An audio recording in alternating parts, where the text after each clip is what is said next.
நிறைந்ததே என் ஆவல் பூமியில். கிறிஸ்து இயேசுவுக்குள் அன்பானவர்களே, இயேசுவின் நாமத்தில் அன்பின் வாழ்த்துக்கள். கிறிஸ்து இயேசுவுக்குள்ளான ஆசீர்வாதமான வாழ்க்கையை குறித்து நாம் தியானித்து ஜெபித்து வருகிறோம். இந்த நாளிலும் தியானத்திற்கென்று 2 கொரிந்தியரின் புஸ்தகம் 9ஆம் அதிகாரம் 15வது வசனம். தேவன் அருளிய சொல்லி முடியாத ஈவுக்காக அவருக்கு ஸ்தோத்திரம்.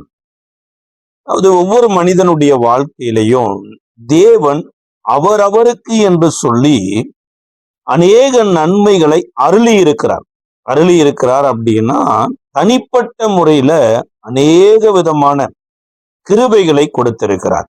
அதுல ஒவ்வொன்றையும் குறித்து தான் நம்ம பார்த்து தியானிக்கிறோம். புத்தியுள்ள மனைவி கர்த்தர் அருளும் ஈவு அப்படிங்கிறார். இப்போ மனைவியா இருக்கலாம், கணவனா இருக்கலாம், பிள்ளைகளா இருக்கலாம், பெற்றோரா இருக்கலாம், வேலையா இருக்கலாம், நம்மளுடைய சரீரத்தின் அவயங்கள் அத்தனையும் ஆரோக்கியமா இருக்கிறதா இருக்கலாம், நம்ம குடியிருக்கிற வீடு, வாகனம், நம்ம சுகத்தோடு வெளியில போயிட்டு சுகத்தோடு திரும்பி வருகிற இவைகள் எல்லாமே தேவன் நமக்கு அருளினவைகள். நமக்கு என்று அருளினவைகளின் மேல நம்ம கவனம் செலுத்தணும். பாருங்க, இத உபாகம புஸ்தகத்துல கூட மோசே இஸ்ரவேலின் மக்களுக்கு சொல்றாரு, கர்த்தர் ஒவ்வொரு கோத்திரத்திற்கும் தனிப்பட்ட முறையில அநேக நன்மைகளை அருளுவார். அந்த அருளினதை நீங்க கவனிக்கணும். உங்களுக்கு கொடுக்கப்பட்டு இருக்கிற காரியங்களின் மேல நீங்க கவனமா இருந்து நீங்க தேவனுடைய சன்னதிக்கு வரும்போது எப்படி வர வேண்டும் என்று சொல்றாருன்னா, உபாகம புஸ்தகம் 16ஆம் அதிகாரம் 17வது வசனத்துல, ஆனாலும் அவர்கள் கர்த்தருடைய சந்நிதியில் வெறுங்கையோடே வராமல் உன் தேவனாகிய கர்த்தர் உனக்கு அருளிய ஆசீர்வாதத்துக்கு தக்கதாக அவனவன் தன் தன் தகுதிக்கு ஏற்றபடி காணிக்கையை கொண்டு வர கடவான். உனக்கு அருளின தகுதிக்கு தக்கதாக அப்படிங்கிறார். நமக்கு அருளின காரியங்களின் மேல நம்ம கவனம் இல்லாம போயிட்டோன்னு வச்சுக்கோங்களேன், நம்ம தேவனிடத்துல வரும் பொழுது எப்படி வர வேண்டும் என்று கூட தெரியாம போயிடும். இயேசு கூட பூமியில இருந்த நாட்களில அநேக காரியங்களை குறித்து பேசிக்கொண்டே வந்தார். ஒரு இடத்துல விதைக்கிறவனுடைய உவமையை குறித்து அவர் பேசுறார். அதாவது விதைக்கிறவன் ஒருத்தன் விதைக்க புறப்பட்டுட்டான். சில விதைகள் வழியில விழுந்தது, சில விதைகள் முட்களின் நடுவுல விழுந்தது, சில விதைகள் பாறையின் மேல விழுந்தது, சில விதைகள் நல்ல நிலத்துல விழுந்தது. அப்படிங்கிற இந்த சம்பவத்தை 3 சுவிசேஷத்திலையும் நம்ம பார்க்கலாம். அந்த மத்தேயு எழுதின சுவிசேஷ புஸ்தகம் 13வது அதிகாரத்திலையும், லூக்கா 8வது அதிகாரத்திலையும், மார்க் 4வது அதிகாரத்திலையும் சொல்றார். இவர் சொன்ன போது எல்லோரும் கேட்டாங்க, கேட்டுட்டு அப்படியே கடந்து போயிட்டாங்க. இன்னைக்கு ஒவ்வொரு நாளும் பாருங்க பலவிதமான செய்திகளை கேட்கிறோம். உலகத்துல இருந்து பலவிதமான செய்திகள் வருது. ஊழியக்காரர்கள் கூட பலவிதமான செய்திகளை பேசுறாங்க. ஆன்லைன்ல ஃபேஸ்புக், யூடியூப், ட்விட்டர், இன்ஸ்டாகிராம், இனி என்னென்ன ஆன்லைன் டெக்னாலஜி வருதோ அந்த அளவுக்கு செய்திகள் அநேகர் கேட்கிறாங்க, அநேகர் பேசுறாங்க. ஆனா இதை கேட்டும் கேளாத வண்ணமாகவும் அநேகருடைய வாழ்க்கை கடந்து போய் கொண்டே இருக்குது. பாருங்க, இப்படி இயேசுவின் நாட்களிலேயும் அன்றைக்கு இருந்த மக்கள் அவர் சொன்ன விஷயத்தை குறித்து சரியா புரிந்து கொள்ளாம கேட்டும் கேளாத வண்ணமா எல்லாரும் பேசுற மாதிரி இவரும் பேசுறாருன்னு போயிட்டாங்க. இயேசு தனியா இருக்கும்போது அவருடைய சீசர்கள் வந்து இயேசுவின் இடத்துல கேட்கிறாங்க, ஆண்டவரே அந்த உவமையின் அர்த்தம் என்ன, விதை உமையினுடைய அர்த்தம் என்ன அப்படின்னு கேட்கிறாங்க. இயேசு சொல்றாரு, இந்த உவமையை குறித்து கேட்கும்படி உங்களுக்கு அருளப்பட்டு இருக்குது, மற்றவங்களுக்கு கேட்டும் உணராதவர்கள் படி அவர்கள் இருதயம் இருளடைந்து இருக்குதுங்கிறார். யோசிச்சு பார்த்தா இதுல எத்தனையோ பெரிய ஆழ்ந்த சத்தியத்தை இயேசு மனசுக்குள்ள வச்சுட்டு பேசுறார். பேர்பட்ட ஆழ்ந்த காரியங்கள் அப்படின்னா, எல்லோரும் பிறக்கிறாங்கங்க. எங்க அப்பா ஒரு காலகட்டத்துல பிறந்தாரு, எங்க தாத்தா ஒரு காலகட்டத்துல பிறந்தாரு, அவங்க அப்பா ஒரு காலகட்டத்துல பிறந்தாரு. ஒவ்வொரு காலகட்டத்துல பிறக்கிறாங்க. அதே மாதிரி நான் பிறந்தது, என்னுடைய மகள் பிறக்கிறது, அப்படி ஜெனரேஷன் பிறக்குது. பாருங்க, இந்த உலகத்துல ஒரு சந்ததி வருது, ஒரு சந்ததி போகிறது. ஆனா பூமியானது நிலையா இருக்கிறது பாருங்க. அப்ப இயேசுவின் காலகட்டத்துல ஒரு மனுஷன் பிறந்திருக்கிறது எப்பேற்பட்ட அருள். இயேசு பூமியில மனுஷனா பிறந்த காலகட்டத்துல ஆயிரம் ஆயிரம் மக்கள் பிறந்திருக்கிறாங்க. அதெல்லாம் எப்பேற்பட்ட ஒரு அருள் பாருங்களேன். மாம்சத்தில் தேவன் வெளிப்பட்டார், ஆவியில உயிர்ப்பிக்கப்பட்டார், தேவதூதர்களால் காணப்பட்டார். அப்படிங்கிற தேவ பக்தியின் ரகசியத்துக்குரிய இயேசு பிறந்த போது அந்த நாட்கள்ல வாழ்ந்த மக்களா இருக்கலாம், பிறந்த மக்களா இருக்கலாம், உண்மையாலுமே ஒரு பெரிய பாக்கியத்துக்குரியவங்க. ஆனா அதை குறித்து அநேகருக்கு தெரிந்து கொள்ள முடியல. அதை விடுங்க. இயேசு ஊழிய செய்த காலகட்டத்துல எருசலேம்ல எத்தனையோ பேர் இருந்தாங்க பாருங்களேன். எத்தனையோ பேர் அற்புதம் பெற்றவங்க இருந்தாங்க. ஆனா அந்த காலகட்டத்துல பேதுரு பிறந்தது, யோவான் யாக்கோபு பிறந்தது, இன்னும் அவங்க எல்லாம் இயேசுனுடைய ஊழியத்துல வந்தது. இதெல்லாம் தேவன் அருளின சொல்லி முடியாத ஈவு. அது இயேசுவின் காலத்துல பிறந்தவங்க எல்லாருமே இந்த ஊழியத்துக்கு வந்துட்டாங்களா அப்படின்னா கிடையாது.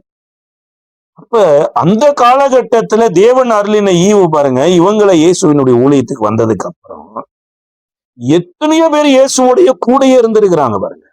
ஒரு இடத்துல சொல்லப்பட்டிருக்குது, ஒருவரை ஒருவர் மிதிக்கத்தக்கதாக திரளான ஜனங்கள் வந்தாங்களாமா. ஆனா ஒருத்தருக்குமே இந்த காரியத்தை குறித்து அறிந்து கொள்ள வேண்டும் என்கின்ற ஒரு அருள் அவங்களுக்கு இது புலப்படவே இல்லை. ஏதோ வியாதியோடு வந்தாங்க. இயேசுவின் இடத்துல வந்த உடனேயே அவர் வியாதியை சுகமாக்கணும்னே அவங்க போயிட்டாங்க. சில பிசாசின் கட்டுகளோடு கூட வந்தாங்க. இயேசு அவையில் இருந்து விடுதலை பண்ணி போயிட்டாங்க. கண் பார்வை இல்லாதவங்களா வந்தாங்க, பார்வையடைந்து போயிட்டாங்க. நீ சரீரத்துல எத்தனையோ பலவீனங்கள், இன்னும் உலகத்துல பலவிதமான நெருக்கத்தோடு இயேசுவின் இடத்துல வந்தாங்க. விடுதலை கிடைத்த உடனே போயிட்டாங்க. ஆனா இவர்களுக்கு விடுதலை வேணுமா வேண்டாமா, இவர்கள் பலவீனமா இருந்தாங்களா இல்லையா, எதுவும் சொல்லப்படல. ஆனா இயேசுவோடைய கூட இருந்துட்டு இந்த பரலோக ராஜ்யத்துக்குரியவைகளை குறித்து அறிய வேண்டும் எனப்பட்ட ஒரு அருள் அவங்களுக்கு அருளப்பட்டது பாருங்க, கிருபை கொடுக்கப்பட்டது. அப்ப இன்றைக்கு நீங்களும் நானும் கோடிக்கணக்கான கிறிஸ்தவர்கள் இருந்தாலும், லட்சக்கணக்கான ஊழியர்கள் இருந்தாலும், தேவனுக்குரியவைகளை அறிய வேண்டும் என்று தேவனே நம்மளுக்கு அருள் புரிந்திருக்கிறார். அதன் மேல நம்ம கவனம் செலுத்தணும். அதுதான் உனக்கு அருளின திராணிக்கு தக்கதாக எனக்குன்னு கர்த்தர் கொடுத்ததன் மேல நம்ம கவனம் செலுத்தணுங்க. இந்த உலகம் நமக்கு கொடுத்ததன் மேல கவனம் செலுத்தாதபடி மற்றவங்களுக்கு என்ன கொடுத்திருக்கிறாங்க அப்படிங்கிறத குறித்து தான் கவனிக்கும்படி பலவிதமான நூதனமான காரியங்கள் ஒவ்வொரு நாளும் நம்ம கேட்டுக்கொண்டே இருக்கிறோம். சில பிள்ளைகளுக்கு பாருங்க, சில அருமையான பெற்றோர் கிடைச்சிருப்பாங்க, அதுல அவங்களுக்கு திருப்தி அடைஞ்சிருக்க மாட்டாங்க.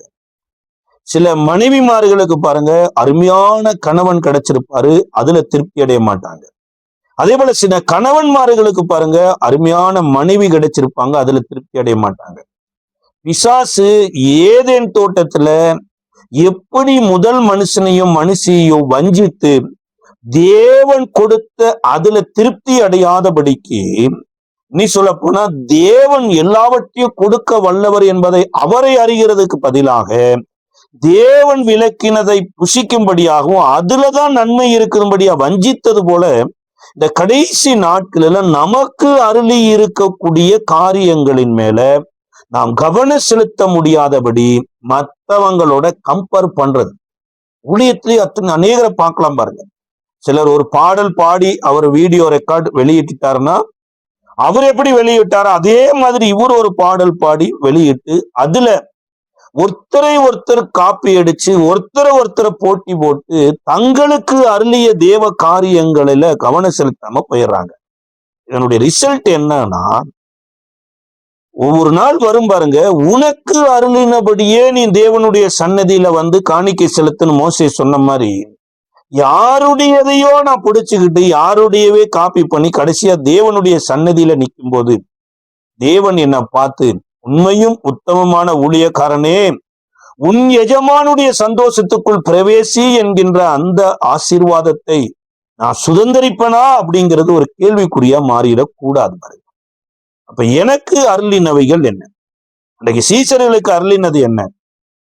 இந்த தேவனுடைய ராஜ்யத்தை குறித்து அறியணும். இயேசு அந்த ஊமையை குறித்து தெளிவா சொல்றார்.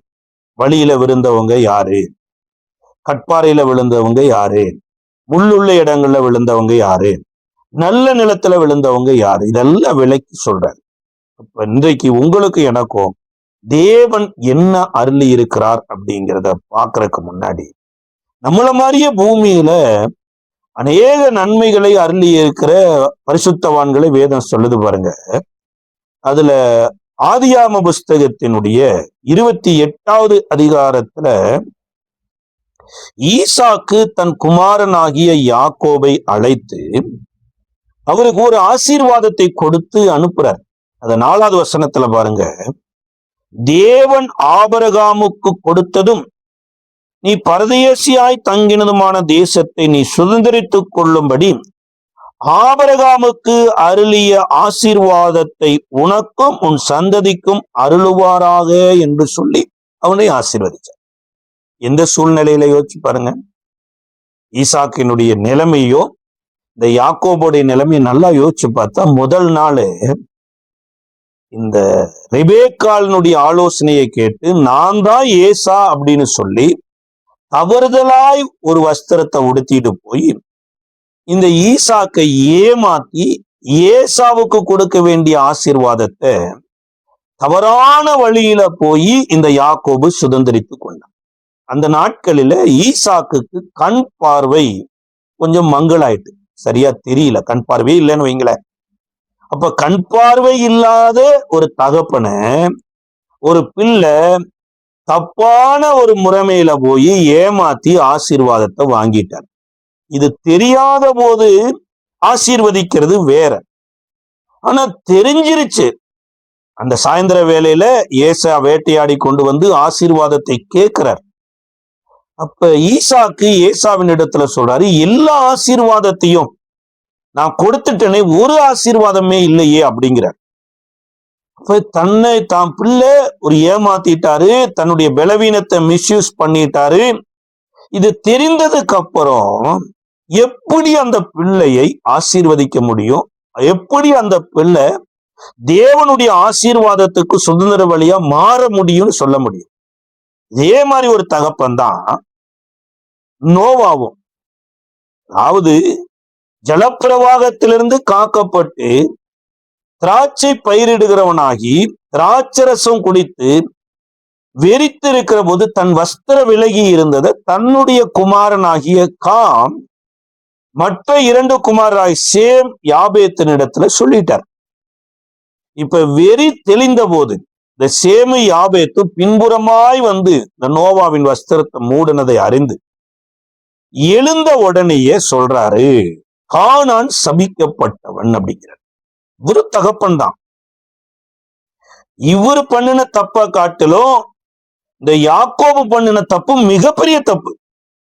அது வஸ்திர விலகி இருந்ததுன்னு போய் சொன்னதுனால அவங்க நிர்வாணத்தை மூடினாங்கன்னு வைங்க. ஆனா இங்க தகப்பனுடைய கண் பார்வை போயிடுச்சு. கண் பார்வை போனதை அறிந்து மிஸ்யூஸ் பண்ணின மனுஷனை இவர் ஆசீர்வதிக்கிறார். அங்க வஸ்திர விலகி இருந்த நிர்வாணத்தை அறிவித்த நோவா காமின் குமாரனாகிய கானானை சபிக்கிறார். அப்ப இந்த 2 தகப்பன்களுக்கும் இடையில ஏதோ ஒரு மிகப்பெரிய காரியம் நடந்திருக்குது பாருங்க. இந்த நோவா மரத்துக்குள்ள இருந்தாரே தவிர அந்த நோவாவுக்காக ஒரு மரணம் சம்பவித்ததை அறியாமல் இருந்தார். அதாவது நோவாவுக்காக நல்ல ஜீவனுள்ள ஒரு விருட்சம் வெட்டப்பட்டு கொப்பேர் மரம் செய்யப்பட்டது. ஆனா இவருக்கு தெளிவா தெரியும் பாருங்க. இன்னைக்கு மோரியா மலையில உன் நேசகுமாரனை ஏகசுதனை ஒரே புத்திரனை பலி செலுத்து அப்படின்னு கர்த்தர் ஆபிரகாம்கிட்ட சொன்ன போது, இந்த மோரியா தேசத்துல இருக்கிற கர்த்தர் காண்பித்த அந்த மலையில பலி செலுத்துவதற்கு கொண்டு போகப்பட்ட இடத்துல அன்றைக்கே ஈசாக்கினுடைய சாப்டர் முடிஞ்சிருக்கும். ஈசாக்குங்கிற ஒரு பெயரே மறைக்கடிக்கப்பட்டு போயிருக்கும்.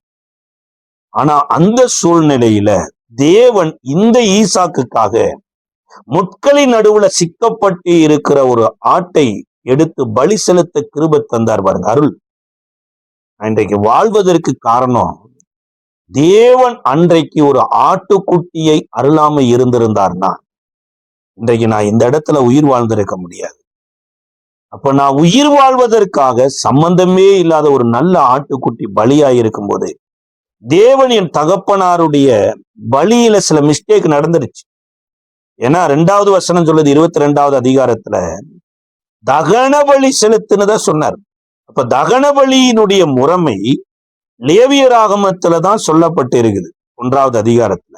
ஆனா கர்த்தர் தகன பலி செலுத்து அப்படின்னு சொல்லிட்டாலே அந்த தகன பலிக்குள்ள கற்பனைகளும் சேர்ந்து அந்த வார்த்தைக்குள்ள ஆபிரகாமுக்குள்ள வந்துருச்சு. அப்ப தகன பலி செலுத்த வேண்டிய விதம் எப்படி அப்படின்னா, செலுத்த வேண்டிய ஆட்டை பிரகாரத்துல வச்சு வெட்டி தலையை எடுத்துட்டு தோலை உரிச்சு சந்து சந்தா வெட்டி பலிபீடத்துல கொண்டு போய் வச்சு அதற்கு பின்புதான் தேவனிடத்துல கேட்கணும். நீங்க 15வது அதிகாரத்திலையும் நீங்க பாத்தீங்கன்னா ஆபிரகாமினுடைய பலியில ஒரு டிஸ்டர்பன்ஸ் ஆயிருக்கு. இங்க 22வது அதிகாரத்திலையுமே இங்கேயும் பலியில ஒரு டிஸ்டர்பன்ஸ் நடந்துருச்சு. அப்ப என் தகப்பனுடைய வீக்னஸ், பலவீனம், அந்த பலவீனத்தினால ஏன் உயிர் போக வேண்டிய இடத்துல எனக்காக ஒரு ஜீவனை கொடுத்து என்னை காப்பாத்தி இருக்கிற போது என் தகப்பனை மன்னித்த தேவன், என்னை மன்னித்த தேவன், அப்ப நான் தேவனால் மன்னிக்கப்பட்டதுனாலதான் இன்னைக்கு உயிர் வாழ்றேன். அப்ப என் புள்ள ஒரு வேளை ஒரு தவறுதலா சொல்லி இருந்தாலோ செய்திருந்தாலோ நானும் மன்னிக்க வேண்டிய ஸ்தானத்துல நான் இருக்கிறேன் பாருங்க. அந்த அருளை பெற்று இருக்கிறேன். இன்னைக்கு எத்தனையோ பேர் இந்த கிருபையை விட்டுட்டாங்க பாருங்க. அதாவது கர்த்தர் கிருபை கொடுக்கிறாருன்னு தங்களுக்கு விரோதமா ஏதாவது ஒண்ணு செய்திருந்தாலோ நஷ்டம் அடைஞ்சிருந்தாலோ அவர்களை சகிக்க முடியல, மன்னிக்க முடியல. ஆனா இவர்களுடைய பாவம் பாருங்க ஜீவனுக்கு ஈடாக இருந்தது, உயிர் போகிற இடத்துல இருந்தது. ஆனா கல்வாரி சிலுவையில கிருபையினால இயேசு உயிரை கொடுத்து நம்மளை மீட்டு கொண்டார். அது எப்பேற்பட்ட பாக்கியம் என்பதை உணராமல் வாழ்ந்து கொண்டிருக்கிற எத்தனையோ பேர் இருக்கிறாங்க. அதனாலதான் பவுல் எழுதும்போது சொல்றாரு, கர்த்தர் அருளில சொல்லி முடியாத ஈவுக்காக ஸ்தோத்திரம். இந்த நாள்ல கூட உங்க வாழ்க்கையில, இந்த என் வாழ்க்கையில நீங்களும் நானும் தேவனுடைய பிள்ளைகள் என்று சொல்லப்படுவதற்கு கடுகளவு கூட நாம் பாத்திரவான்கள் அல்ல. தேவன் நம்ம மேல வைத்த அன்பின் நிமித்தமாக அவர் நம்மளுடைய பிள்ளைகள் என்று அழைக்கிறதுனால அவருடைய கிருபை, அவருடைய அன்பு எவ்வளவு பெரிதென்று பாருங்க. இதைதான் ஈசாக்கு உணர்ந்து யாக்கோபை ஆசீர்வதித்து அனுப்புறார். இந்த ஆசீர்வதித்து அனுப்புகிற போதுதான் அந்த வார்த்தை சொல்லும் போது சொல்றாரு, ஆபிரகாமுக்கு உண்டான ஆசீர்வாதம் அப்படிங்கிறார். அப்ப ஆபிரகாமுக்கு என்ன ஆசீர்வாதம்? அநேக ஆசீர்வாதங்கள் சொல்றாங்க. உலகத்துல கூட அவர் ஒன்றுமில்லாமல் ஆரம்பிச்சாரு, கர்த்தர் அவனை ஐஸ்வர்யவானா மாற்றினார், சீமானா மாற்றினாரு அப்படிங்கிறார். அதே எலியேசர் கூட அவங்க ஊர்ல போய் சொல்றார், ஆபிரகாமை குறித்து சொல்லும்போது சொல்றாரு, என் எஜமானனை கர்த்தர் ஆசீர்வதித்திருக்கிறார், அவர் மிகப்பெரிய செல்வந்தர், சீமானா இருக்கிறார் அப்படின்னு சொல்றார். அது மாத்திரம்தான் ஆசீர்வாதம் இல்லை. இன்றைக்கு உலகத்துல எத்தனையோ பேர் தேவன் அல்லாதவர்கள் கூட இந்த வாழ்க்கை வாழ்றாங்களே. எத்தனையோ அரசியல்வாதி தலைவர்கள், எத்தனையோ தொழிலதிபர்கள், எத்தனையோ ஏக்கர் கணக்குல லேண்ட வாங்கி வச்சிருக்கிறாங்க, பெரிய பெரிய மாளிகைகளை கட்டி வச்சிருக்கிறாங்க, விலை உயர்ந்த கார் வச்சிருக்கிறாங்க, தங்கம், வைரம், வைடூரி எத்தனையோ வச்சிருக்கிறாங்க. அப்ப அதுதான் ஆசீர்வாதம் அப்படின்னா, கர்த்தரே இல்லைன்னு சொல்ற மனிதர்கள், துன்மார்க்கமா வாழுகிறவர்களும் வச்சிருக்கிறாங்கல்ல, இதுவும் ஆசீர்வாதம் தான். ஆனா இது மாத்திரம் ஆசீர்வாதமா அப்படின்னா கிடையாது. பாருங்க, எது ஆசீர்வாதம்? தேவன் அருளின ஆசீர்வாதம் என்னன்னா, ஆபிரகாமுக்கு முதல்ல தேவன் அவருக்கு தரிசனமானார். பாருங்க, நீங்க அப்போஸ்தல நடவடிக்கையின் புஸ்தகம் 7ஆம் அதிகாரம் 2வது வசனத்துல வாசிக்கிற போது, பரிசுத்தாவில நிறைந்து ஸ்தேவான் அந்த நாட்களில அவருக்கு விரோதமாய் கூடியிருந்த ஆபிரகாமின் பிள்ளைகள் என்று சொல்லப்பட்டிருக்கிற யூதர்களிடத்துல சொல்லும் போது சொல்றாரு, பிதாக்களே கொஞ்சம் கேளுங்க, நம்முடைய பிதாவாகிய ஆபிரகாம் காரானூரில் குடியிருக்கிறதற்கு முன்பே அவர் மெசோப்பொத்தாமியாவில் இருக்கிற போது மகிமையின் தேவன் அவருக்கு வெளிப்பட்டார். பாருங்க, இப்ப காரானூர்ல குடியிருக்கிற போது ஆபிரகாம் எல்லா வழிகளிலும் முடிஞ்ச அளவுக்கு நடந்து வந்துட்டார். ஆனா மெசொப்பொத்தாமியாவில் இருந்த போது 75 வயதுல ஆபிரகாமுக்கு கர்த்தர் யாருன்னு தெரியாது. ஆபிரகாம் கர்த்தர் எதை விரும்புறாருன்னு தெரியாது. கர்த்தர் எதன் மேல கோபமா இருப்பாருன்னு தெரியாது. நீ சொல்ல போனா ஒரு மிகப்பெரிய கார் இருளில் சூழ்ந்து இருக்கிற ஆபிரகாம ஜீவ ஜோதியா இருக்கிற தேவன் போய் மீட்கிறாரு அல்லது மீட் பண்றாருங்கிறது எவ்வளவு பெரிய ஆசீர்வாதம். நல்லவங்களை தேடி, திறமையானவங்களை தேடி யாரு வேணாலும் வரலாங்க, எதற்கு வேணாலும் செலக்ட் பண்ணலாம். ஆனா தேவ துரோகியா இருக்கிற ஒரு மனிதன், தேவ கோபத்துக்கு காரணமா இருக்கிற ஒரு மனிதன் தான் இந்த ஆபிரகாம். ஏன்னா அவர்களுடைய ஃபேமிலி பிசினஸ் அப்படின்னு சொல்லப்படுகிறது என்னன்னா, விக்கிரகங்களை செய்து வியாபாரம் பண்ணி அதுல லாபத்தை சம்பாதித்து அதுல தங்களுடைய வாழ்க்கையை ஓட்டி கொண்டு இருக்கிறாங்க. இதனுடைய ஃபார்மாலிட்டிஸ் தான் பாருங்க.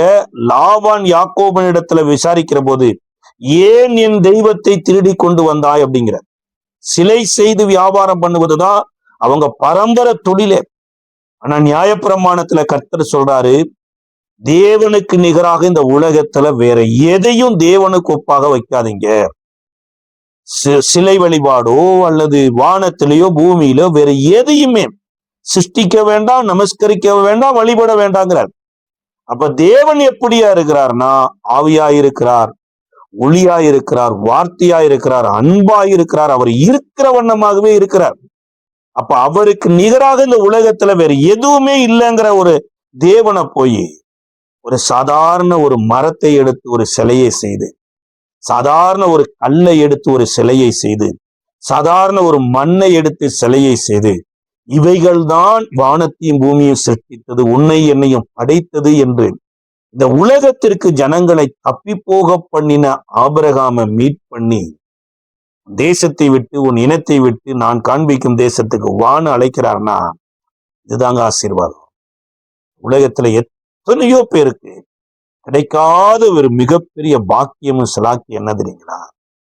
வானத்தையும் பூமியை உண்டாக்கிய கர்த்தரை அறிகிற ஒரு அறிவு நமக்கு கிடைச்சது பாருங்க. இத மகிமையின் தேவனே நமக்கு அதை வெளிப்படுத்தினார் பாருங்க, அருளினார் பாருங்க. எவ்வளவு பெரிய பாக்கியம், எவ்வளவு பெரிய ஆசீர்வாதம். இதற்கு நம்ம வாழ்நாள் முழுவதும் ஸ்தோத்திரம் பண்ணணும். இதைத்தான் சொல்லுது தேவன் அருளின ஆசீர்வாதத்துல முதல் ஆசீர்வாதம் ஆபிரகாமுக்கு தேவனே தன்னை வெளிப்படுத்தினார். இரண்டாவது காரியம், இந்த ஆபிரகாமுக்கு ஒரு நல்ல ஊழியக்காரர் கிடைச்சார் பாருங்க. எப்பேற்பட்ட ஊழியக்காரர் தெரியுங்களா? ஒருவேளை நம்மளிடத்துல எது குறைவா இருக்குதோ இல்லையோங்க, அன்பு குறைவு வந்துருச்சுன்னா கட்டாயம் நம்ம தேவனுடைய அருளை நாம் விரயம் பண்றோம்னு அர்த்தம். யோவான் கூட அதை எழுதும்போது எழுதுறாரு, தேவன் அன்பாகவே இருக்கிறார். ஒருவன் தேவனுக்குள் இருக்கிறேன் என்று சொல்லியோ தன் சகோதரனை பகைக்கிறவன் இன்னும் இருளில் இருக்கிறான்கிறார். ஆபிரகாமுக்கு கிடைத்த அருளிய ஆசீர்வாதத்துல மிக முக்கியமானது என்னன்னா, கர்த்தர் உன் தேசத்தையும் உன் இனத்தையும் உன் வீட்டை விட்டு புறப்பட்டு நான் காண்பி தேசத்துக்கு வான் அழைத்த போது ஆபிரகாம் மாத்திரம் வரல, அவரோடு கூட அவருடைய அண்ணன் மகனாகிய லோத்து வந்துட்டார். இப்ப நெல்லுக்கு பாயிற தண்ணி புல்லுக்கும் பாய்ங்கிற மாதிரி ஆபிரகாமை ஆசீர்வதித்த கர்த்தர் ஆபிரகாமோடு கூட வந்த லோத்துவையும் லோத்துவனுடைய மந்தையும் ஆசீர்வதிச்சிட்டார். இதனால ஒரு இடத்துல இரண்டு மந்தைகளும் ஒன்றா இருக்க முடியாதபடி வாக்குவாதம் ஆகிறது. கடைசியா லோத்துவை பார்த்து ஆபிரகாம் சொல்றாரு, நீ கிழக்க போனா நான் மேற்க போறேன், நமக்குள்ள வாக்குவாதம் சண்டை வேண்டாம் என்று அனுப்பினப்ப கண்ணுக்கு குளிர்ச்சியா ஏதேனை போல இருந்த சோதோகுமாராவை இத லோத்து செலக்ட் பண்ணி சில ஆட்களை கூட்டிட்டு போயிட்டார். தன்ட்ட சண்டை போட்டுட்டு போன லோத்துவோ லோத்துவினுடைய மந்தை மேய்ப்பர்களோ சோதோகுமாரா பட்டணத்துல போய் நல்லா சேஃப்டியா செட்டில் ஆன மாதிரி ஒரு சூழ்நிலை வந்தது பாருங்க. ஆனா ஆபிரகாமினுடைய நிலைமை என்னன்னா, வனாந்திரத்துல இருந்தார், ஒன்றுமே இல்லை. அப்ப அழைக்கப்பட்டவனுக்கு தான் முதல்ல கொடுக்கணுமே தவிர கூட வந்தவங்களுக்கு கொடுக்க கூடாது. ஆனா ஆபிரகாம் சொல்றாரு, நான் நிலத்தின் ஆசீர்வாதத்துக்குள்ள நான் என் வாழ்க்கையை பார்க்கல, பொருட்களின் ஆசீர்வாதத்துக்குள்ள பார்க்கல. நிலம் ஒழுங்கின்மையா இருந்தது, வெறுமையா இருந்தது, உலகத்துல ஒண்ணுமே இல்லாத போது தேவன் வந்து இந்த உலகத்தை அழகுபடுத்தி சிருஷ்டித்த தேவனுடைய ஆசீர்வாதத்துக்குள்ள இருக்கிற என்று வெறுமையை தெரிந்தெடுத்து கொண்டார். இதுக்கப்புறம் கர்த்தர் ஆபிரகாமை ஆசீர்வதிக்கிறார். ஆனா சில காலங்களில லோத்துவினுடைய மெய்ப்பர்களோடு சோதோம் குமோரா பட்டணமும் சேர்ந்து சிறைப்பட்ட போது, இது ஆபிரகாமுக்கு ஒருத்தர் செய்தி சொல்றார். ஒரு எபிரேயன் செய்தி சொன்ன போது, என் கூட சண்டை போட்டு போனவன், தனக்கு நல்லதானதை தெரிந்து கொண்டவன், எனக்கு ஒன்றுமில்லாம எல்லாத்தையும் வாரிட்டு போனவன், அவன் போனதுனால இப்படி கஷ்டப்படுகிறான் என்று சொல்லி அவன் கஷ்டத்தை பார்த்து வேடிக்கை பார்க்காதபடி ஆபிரகாம் தேவ அன்புல நிறைந்து சில ஆட்களோடு புறப்பட்டு போய் யுத்தம் பண்ணி லோத்துவனுடைய மெய்ப்பர்களையும் மீட்ட போது சோதோம் குமோரா பட்டணத்தையும் சேர்ந்தே மீட்கிறார். இந்த ராஜாவை மீட்கிறார். அந்த சோதோம் குமோரா பட்டணத்தை ராஜா மீட் பண்றதுக்கு முன்னாடிதான் இந்த மெல்கிசேதேக் எனப்பட்ட ஒரு ஆசாரியன் வர்றார். ஆபிரகாமுக்கு கர்த்தரை குறித்த ஒரு அறிவை கொடுக்கிறார். பாருங்க, உன்னை அழைத்த ஆண்டவர் யார்? வானத்துக்கும் பூமிக்கும் தேவனாய் இருக்கிற உன்னதமான கர்த்தருடைய ஆசீர்வாதம் ஆபிரகாமுக்கு உண்டாவதாகிறார். அப்ப வானத்திற்கும் பூமிக்கும் தேவனாய் இருக்கிற கர்த்தருடைய ஆசீர்வாதத்தை நீங்களும் நானும் பெறணுமா இருந்தா நம்ம சத்துருக்களை சிநேகிக்கணும். பாருங்க, நம்ம சபிக்கிறவர்களை ஆசீர்வதிக்கணும். நம்மளை துன்பப்படுத்துறவர்களுக்காக ஜெபம் பண்ணணும். அந்த ஒரு இருதயம் இருந்தா தாங்க இப்பேற்பட்ட ஒரு ஆசாரியனே வருவாரு. அந்த ஆசாரியனை இப்பேற்பட்ட ஒரு வெளிப்பாடை கொடுப்பாரு, இப்பேற்பட்ட அப்பத்தை கொடுப்பாரு. நம்ம சத்ருவை சிநேகிக்கிறோமோ இல்லையோ, சிநேகிக்கிறவர்களை கூட சத்துருக்களை மாத்திரம். பாருங்க, சில காரியங்கள் நம்ம வாழ்க்கையில தேவன் அருளின காரியங்களை நம்ம பார்க்காததுனாலதான் இன்றைக்கு சிலரை நம்ம இழந்து போய் விடுகிறோம். இல்ல சில பேர் மேல நமக்கு பகையா இருக்குது, கசப்பா இருக்கு. ஆபிரகாமுக்கு தெரிந்தது என்னன்னா, லோத்து என்னை விட்டு பிரிந்து போனதற்கு ஏதோ ஒரு காரணம் இருந்திருக்கலாம். ஆனா தேவன் என்னோடு இணைவதற்கு ஒரு காரணமுமே இல்லை. நான் பாவியா இருந்தேன், துரோகியா இருந்தேன், தேவ கோபாக்கனைக்கு காரணரா இருந்தேன். வானத்துக்கும் பூமிக்கும் தேவனாய் இருக்கிற இந்த கர்த்தர் என்னை நேசித்து என் கூட பேசி அவருக்கு பிரியமான வழியில என்ன நடத்துறார். நான் 75 வருடம் துரோகியா இருந்த என்ன மன்னிச்சு என்ன அவரு அன்புக்குள்ள கொண்டு வந்திருக்கும் போது இந்த சின்ன தப்ப மன்னிக்கிறதுக்கு நான் ஏமாத்துறோம் என்று சொல்லி மன்னித்து போய் விடுதலை பண்ணாரு. பாருங்க, இங்கதான் நல்ல ஒரு பாஸ்டர் வர்றார். இந்த நாள்ல கூட ஆபிரகாமினுடைய ஆசீர்வாதத்தை பார்க்கணும், அனுபவிக்கணும்னு நீங்க விரும்புறீங்களா? மறந்துடாதீங்க, உங்களுக்கு தீமை செய்கிறதற்கு நன்மை செய்ய வேண்டும் என்று வாய்ப்புகளை எதிர்பாருங்க. நம்ம மாம்சத்துல அது முடியவே முடியாது.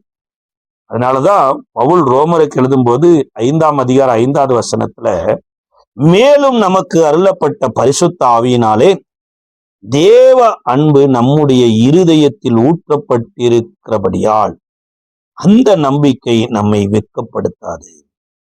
நமக்கு அருளப்பட்ட பரிசுத்தாவியானவர், பரிசுத்தாவியானவர் எங்க போய் வேலை செய்கிறாரோ இல்லையோ, நம்ம இருதயத்துல போய் வேலை செய்யணும். என்ன தேவன் மன்னிச்சிருக்கிற போது நானும் யாரையும் மன்னிக்கணும்னு தேவன் இடத்துல எதிர்பார்க்கிறார் அப்படின்னு பரிசுத்தாவியானவருடைய துணையோடு நம்ம செயல்பட்டு பாருங்க, கட்டாயம் அவர் உன்னதமான தேவனை நமக்கு வெளிப்படுவார். நமக்கு கிடைக்கிற சத்தியமெல்லாம் உன்னதமான சத்தியமா இருக்கும். நமக்கு கிடைக்கிற ஊழியர்கள் எல்லாம் உன்னதமானவங்களா தெரிவாங்க. ஆபிரகாமனுடைய ஆசீர்வாதத்துல பாருங்க, இந்த ஆபிரகாமுக்கு இப்பேற்பட்ட மெல்கிசேதேக்கு அப்பமும் திராட்சரசமும் கொடுத்தாராமா. ஆபிரகாம் தனக்கு உண்டான எல்லாவற்றையும் அவருக்கு தசமபாகம் கொடுத்தாராமா. அப்ப ஆபிரகாமுக்கு அருளின ஆசீர்வாதத்துல 2 காரியம்தான் நம்ம பார்த்திருக்கிறோம். இனி சில காரியங்களை பார்க்க இருக்கிறோம். இந்த நாள்ல கூட நமக்கு தேவன் அருளினவைகள் மேல கவனம் செலுத்துவோம், அதை வளர்த்துவதற்கு முயற்சி பண்ணுவோம். கர்த்தர் நம்மை ஆசீர்வதிப்பார். ஜெபிக்கலாமா? அன்பின் பரலோக பிதாவே, கர்த்தராகிய இயேசுவின் நாமத்தில் நன்றியோடு ஸ்தோத்திரிக்கிறோம். கர்த்தர் அருளின சொல்லி முடியாத ஈவுகளுக்கு ஸ்தோத்திரம். ஆண்டவரே, கிறிஸ்து இயேசுவுக்குள்ள எங்கள் வாழ்க்கையை உற்று கவனிக்க எங்களுக்கு கிருபை தாரும்.